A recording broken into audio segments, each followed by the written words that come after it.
Mini saga 50 लफ्ज़ों की कहानी, ना एक ज़्यादा ना एक कम। 1990 की दहाई में यूरोप में मुतारफ़ हो चुका था। उर्दू में इसका रवाज नहीं था।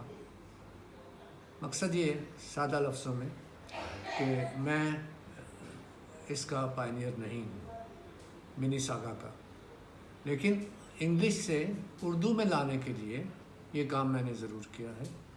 ये 50 लफ्ज़ों की कहानी को इंट्रोड्यूस करवाया है।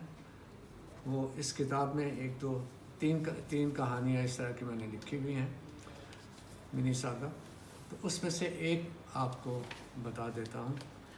इसकी अहमियत मुझे यूँ लगी कि जो नए लिखने वाले हैं ख़ास तौर पर, वो महदूद लफ्ज़ों में रहकर इसकी जो मश्क कर सकते हैं वो इनके लिए बहुत मुफीद साबित हो सकती है, और उनकी स्किल है जो महारत लिखने की कंट्रोल में आ जाएगी। अक्सर ये होता है कि हम लोग लिखना शुरू करते हैं तो उसके बाद फिर पता नहीं चलता हमें कि हम आगे इस बात को किस तरह से वाइंड अप करें। तो ये एक तरह की मश्क है, अदबी मश्क कह लीजिए।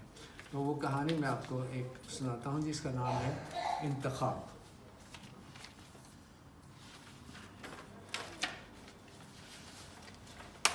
इंतखाब।